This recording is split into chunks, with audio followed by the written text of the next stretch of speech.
All right. I welcome my main man, Bill Calkins, into the space. The Thanks. athlete story of the day. Thanks. It is good to be here. Yeah, man. Yeah, we just saw each other up in Madison not too long ago. Had a little bonding experience on our nemesis.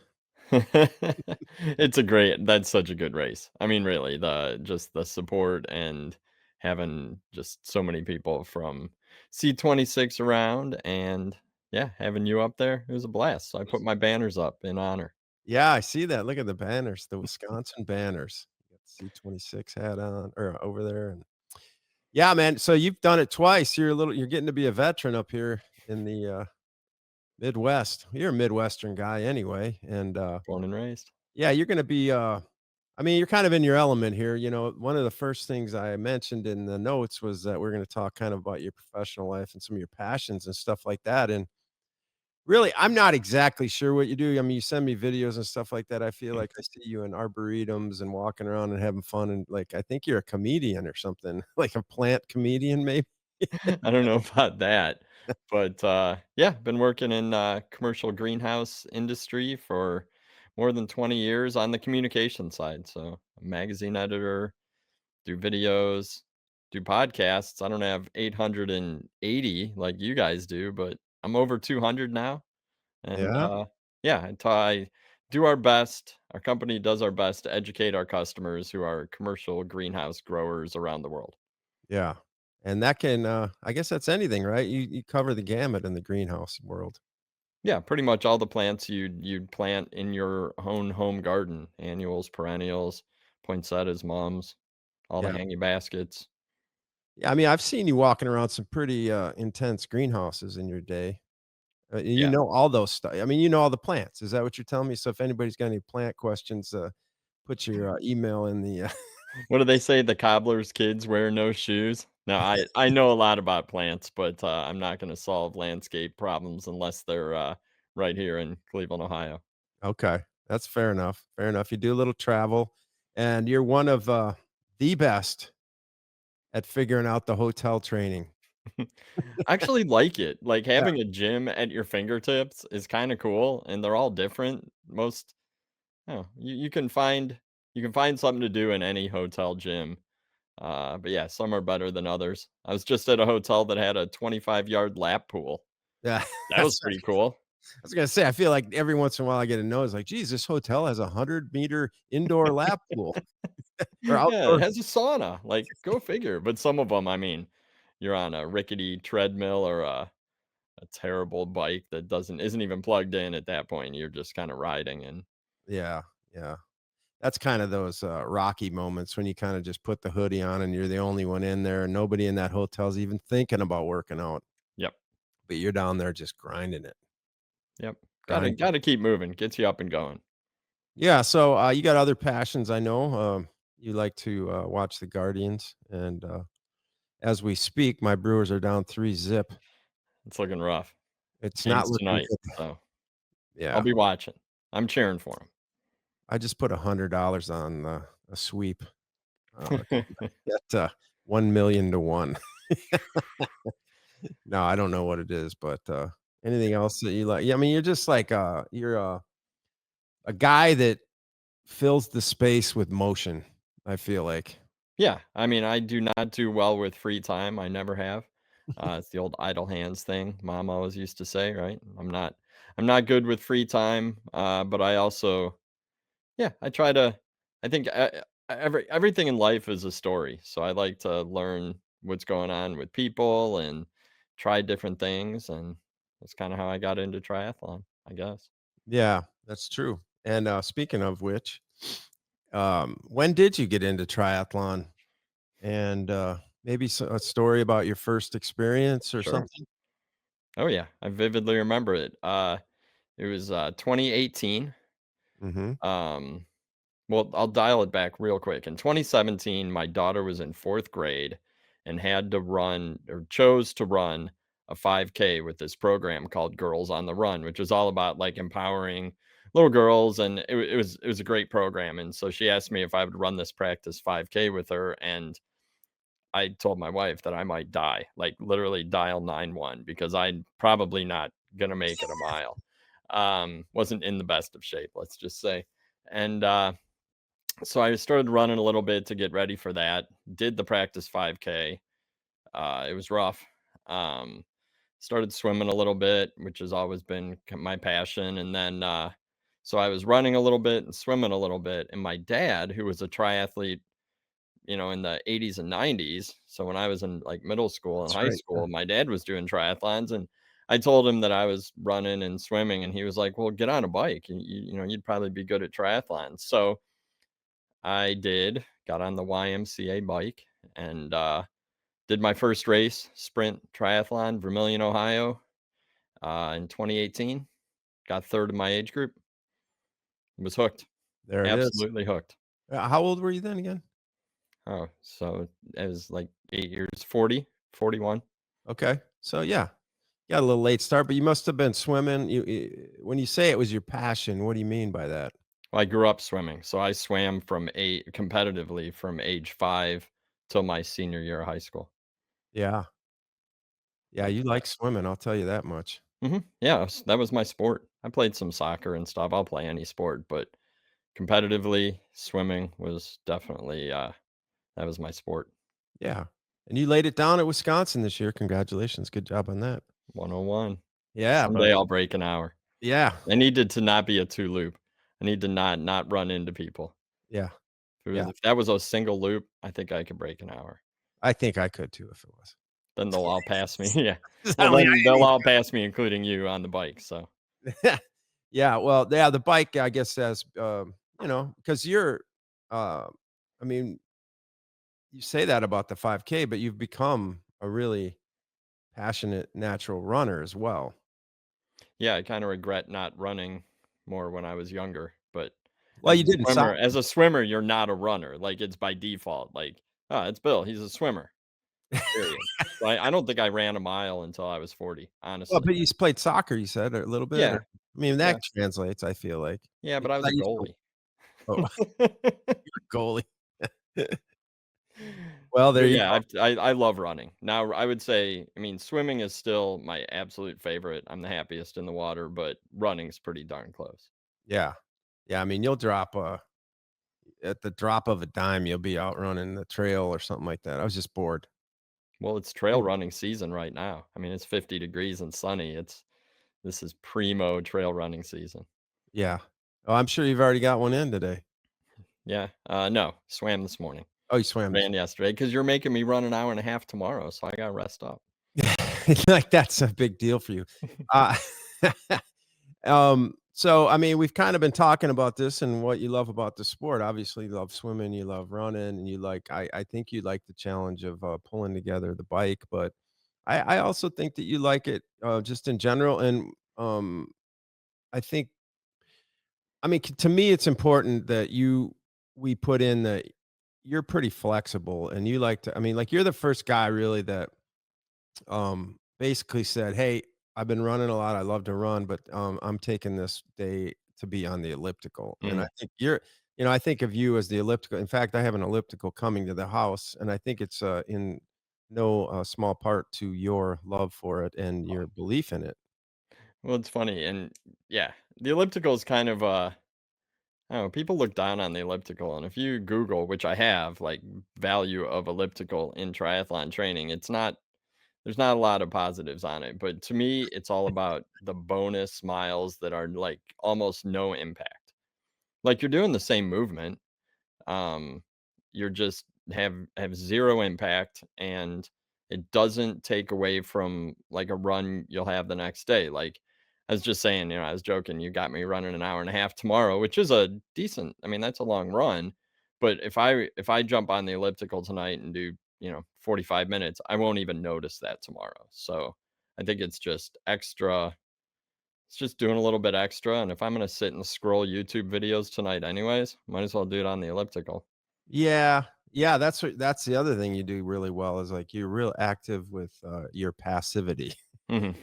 It's like, I think, I mean, you think about the elliptical, man, it's kinda like how I thought about the treadmill walking this year, Mhm. incline, and really, yeah, does it directly translate to being a faster runner? I don't know, but I just know that, for example, my feet and my ankles were a lot stronger because of that, and I don't know if Yeah. that's the elliptical thing a little bit. I'm sure it's gotta be hip flexor strength or, just, some It's gotta core be just zone 1, zone 2 work.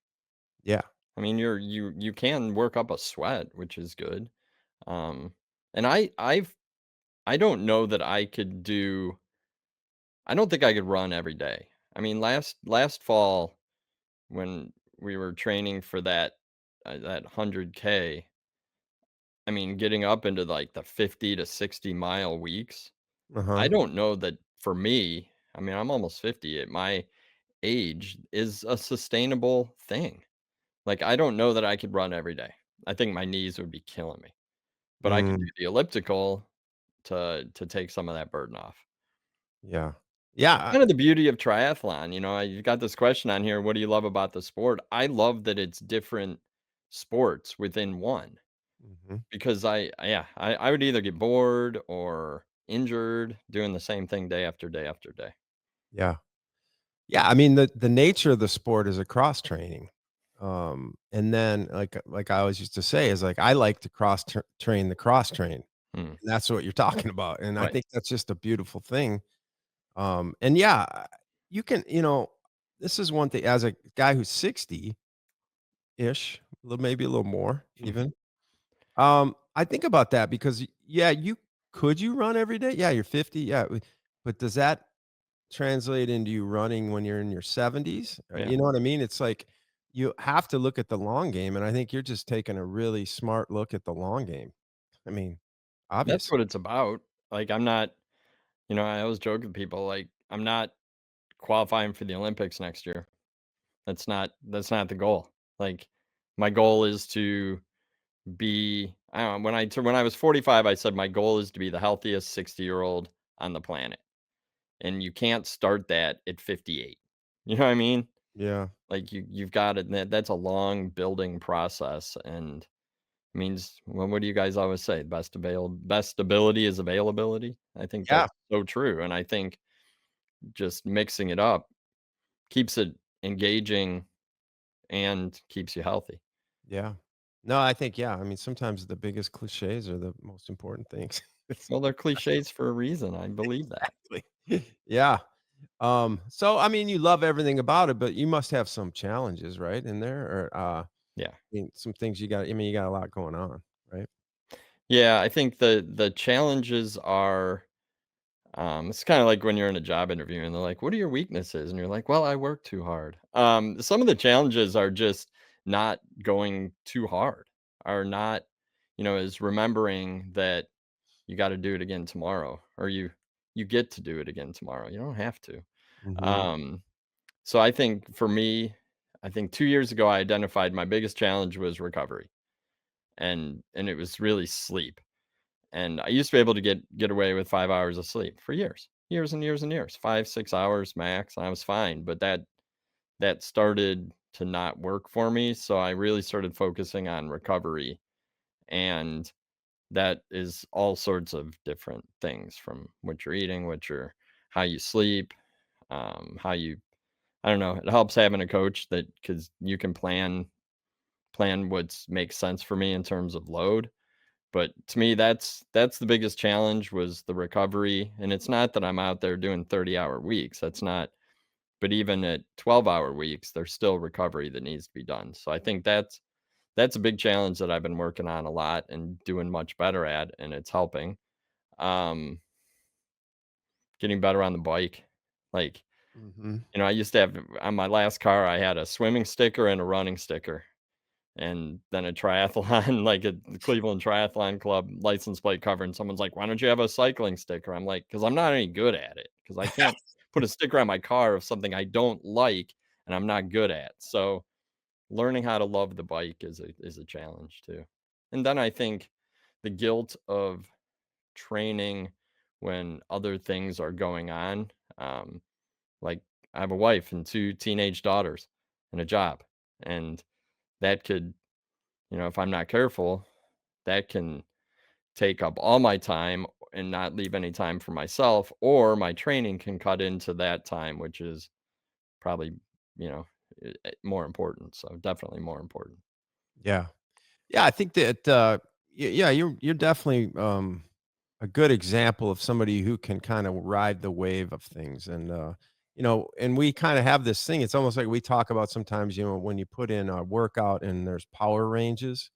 I think that you kind of really do a good job at, looking at a workout and giving it a range. Like, some days you just like you're just gonna take off, and just go, but then you're very when you talk about recovery, you're kind of in tune with that, and I think getting really good at it is, knowing when to pull it back, and, like, maybe that is the elliptical, I got Mhm. that was one of the weird things is when we started together and, I'd have your long run on a Sunday or something like that, it'd be an hour and a half, and you'd be like, "Yeah, I just did elliptical."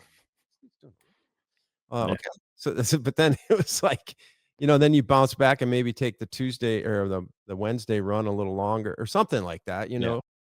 and these are just I think they are challenges and pieces of the puzzle that people have to figure out on their own, and I just kinda help you, stay in that realm a little bit, and, I just, I like how it works because it's a rare but, it happens. Some days you're like, yeah, I just, fried myself today," or Yeah. whatever, you know? But Yeah, not very often. I probably play way too much in that gray zone, that zone 3. And I was thinking about that, actually. I was looking at some numbers from last week, and, like, I run the same pace, whether I'm running, you know, mhm. 30 minutes or hour and 30 minutes, which is probably good for endurance sports because it's not slow, but it's also, I wonder if it's impacting that top end, but we can work on that. Yeah, I I understand that, and I used to do that a lot more too, um, and honestly, I was faster when I did that, Mhm. so it's Yeah. like, within a realm of what you want to be, um, yeah, I think, anything, it's just sometimes you gotta, I don't know, that's just what you feel, I guess, and you're good at flowing and doing what feels good, and, you know, you just kinda popped into Madison, did the Wisconsin, and just left. Worked my butt off just to try to be ready, and it was Well, kind of yeah. an interesting. Yeah, I think having done it once before helped. So I would recommend to anybody, like, try to do a race twice, um, unless you really hated it, and then don't. But Wisconsin was so much fun the first time, hard, painful, but Mhm. going back, you just knew better what to expect, and every race is different. But Yeah. I mean, it doesn't necessarily make it easier the second time, I think a lot of times it actually can be harder the yeah, second time, or, ignorance is bliss in a sense too, but, you know, you had a good time, you knew what to do and what you were looking for and what you're expecting, and that's always fun. So, we've been talking, these are kinda like vague topics or whatever, but we've been talking about it, but, do you feel like, since you started at 40, dealing with it, that you have changed? I mean, I've had friends that I didn't know. I mean, I knew my whole life, and I lived in Nashville, and I was in triathlon 10 years and didn't even think about it, but they've said to me, "You're a totally different person mm, than when you left."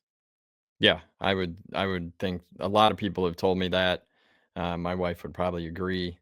Not a different person fundamentally, but certainly day to day behaviors, and um, I think when I think about that, a quote always comes to my head, which is, "You do the hard things so the other things seem easy," Yeah. and I really believe that. Um, you know, yeah, it helps you put things in perspective. So, what have I learned about myself? I think I've learned that I have the ability to be consistent and build good habits, and I've also learned that it doesn't come overnight. Nothing good comes overnight. And after, you know, 8 7 8 years of consistently training or just working almost every day, I think that you get that sense that if I put in the consistency and relentless consistency always leads to good results. You can always achieve something. I'm a big goal person, so I put goals out there.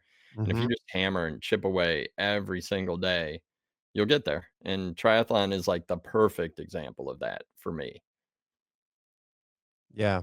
I just actually, was out on a run and I heard a quote from Goggins, and he was talking about patience and growth, and like you said, anything is you can get to anything, he goes, but he said, "Probably my biggest asset is I am extremely patient." He said, Mm, "I could watch a blade of grass grow for 20 years." You that's know? really good.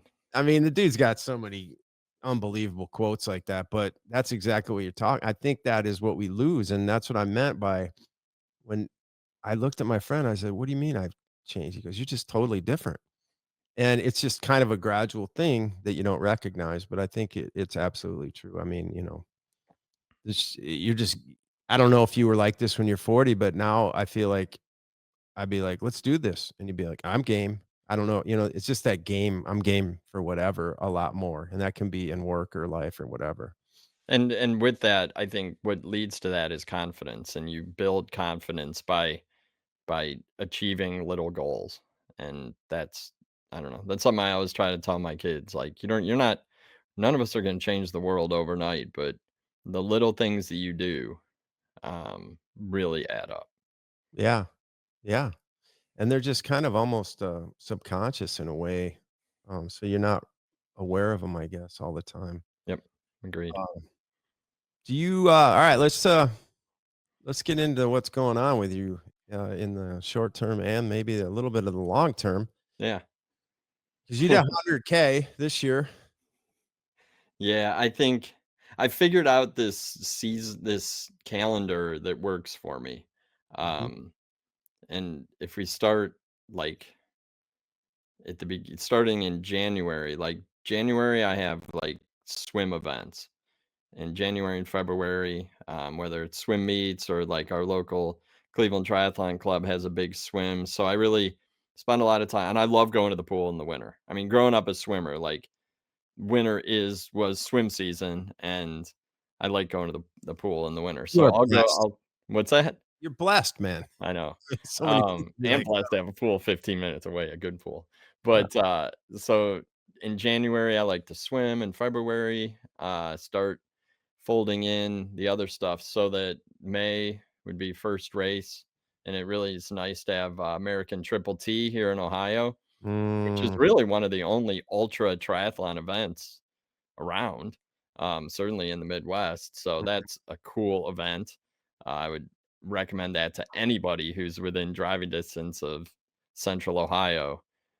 For that's the triathlons in baby, 3 man. days. It's like the best kickoff to the season. You can practice everything: nutrition, transitions.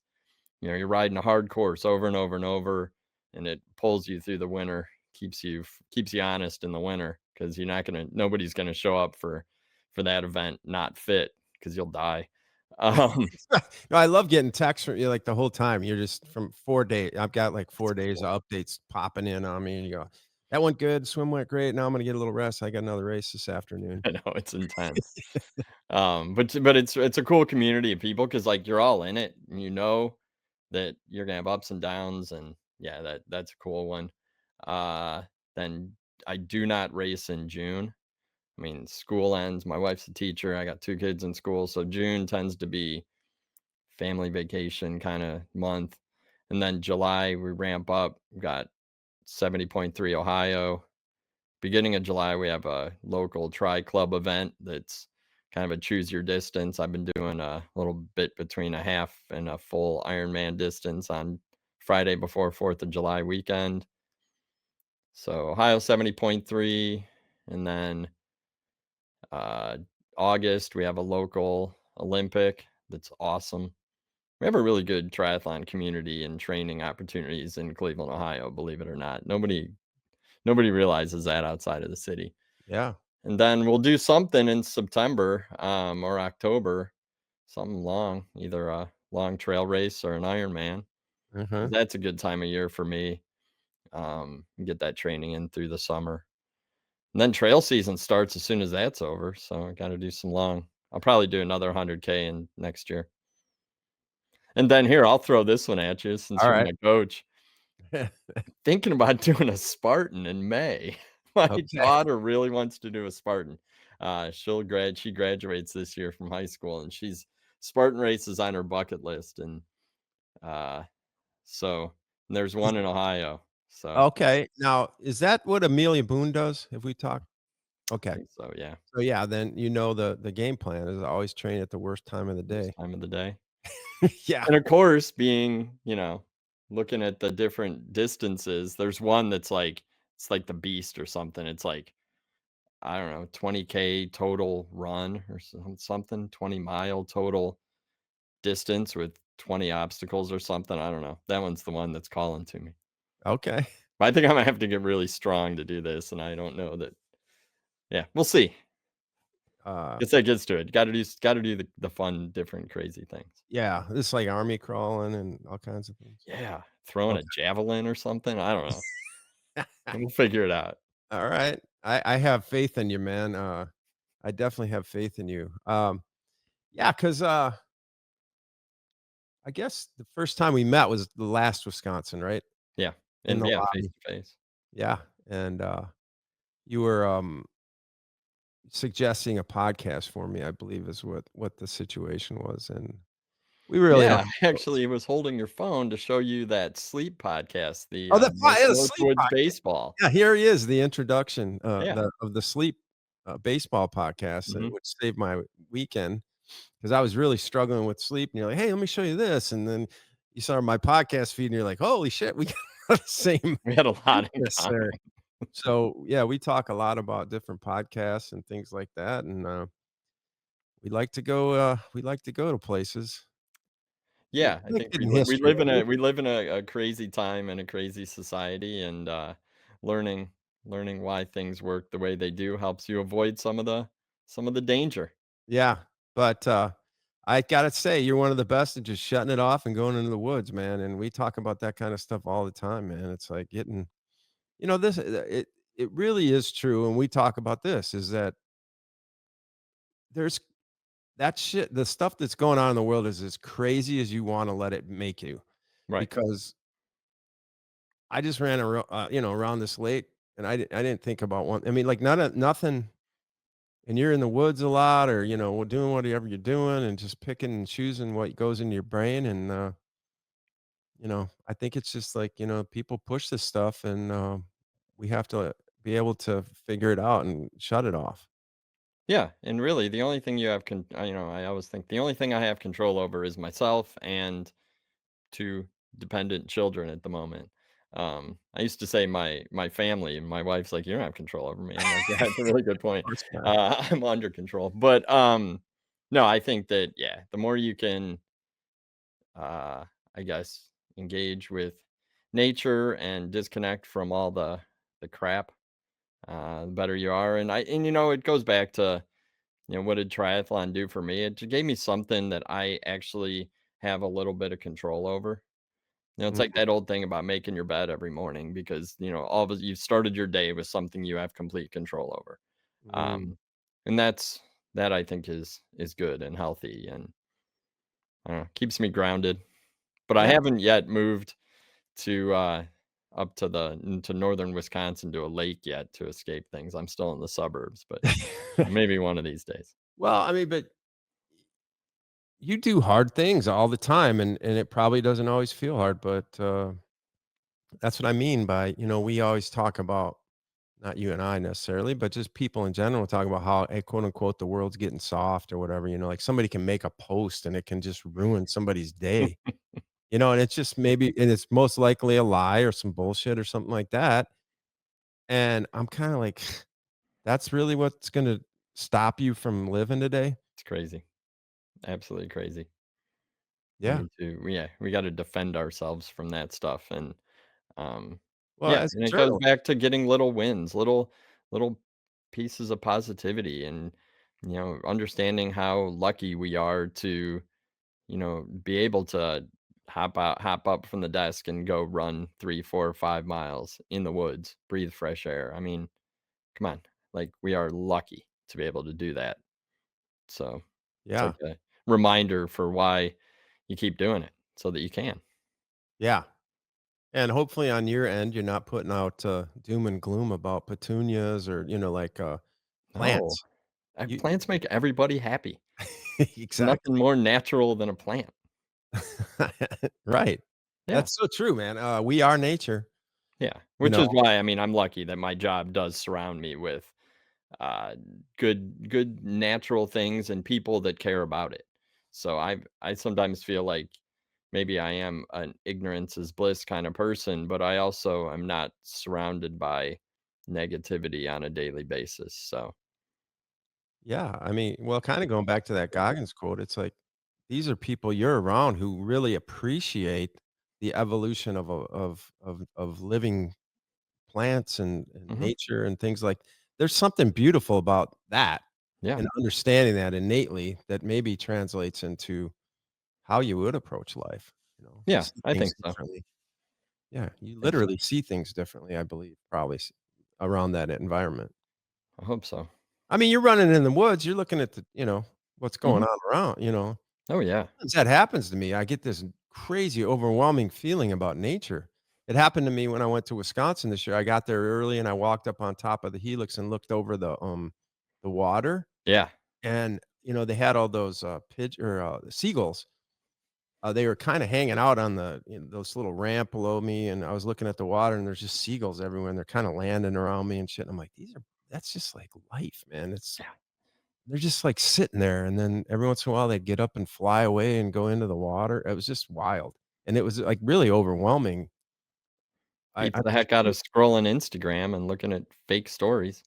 Oh It's man, real. I mean, and I think yeah, like, I don't know, you see it on my training peaks all the time. When I need a break, I go and run in the woods, and it could be 20 minutes, and I'm very lucky that I can get out of my house, and in less than point 0.2 miles, I'm in the woods on basically a high school cross country trail and a preserve, but, I mean, anytime you can get out and breathe fresh air and, you know, it helps you not take all the negative stuff too seriously. yeah, and I mean, and it's important, I think, to me that you actually seek that stuff, or proactively go at it. I mean, you were up in Madison, and wasn't it in Madison when you went to this Trek Yeah. place? Oh, yeah. Yeah, I got there early. I got to because I drove from Chicago. My home office is or my our headquarters is in Chicago, so I'm in Chicago all the time.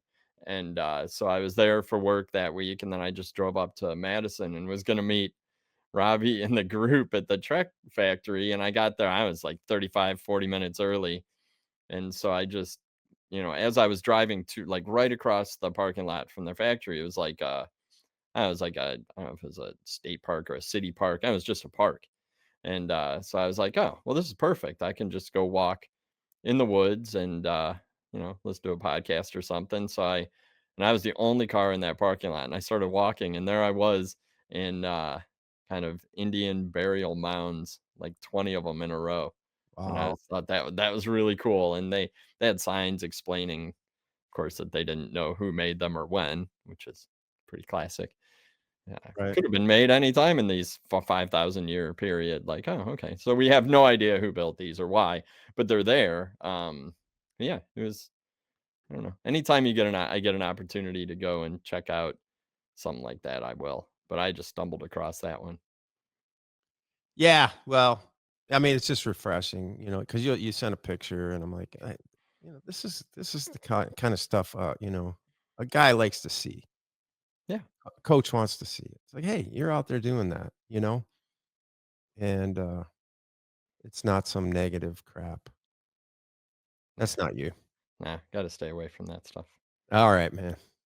All right, buddy. Well, that's been great, man. I appreciate you taking the time and sharing some of your insight to the world of triathlon or whoever wants to pick it up. Yeah, I don't think I've figured it all out yet, which is great. I'm No, I mean I've that's still many years to go, and yeah, I'll be still trying to be the healthiest 60-year-old ever, although I don't know, you're an inspiration. I think you might have me beat. I got 10 years. I got 10 years to catch up. Yeah, I'll be happy to tell you where I screwed everything up along the way. But yeah, I look forward to that journey with you, buddy. All For right. sure, Well, for sure. thanks again. And hang on a second as I wrap this up. Yep.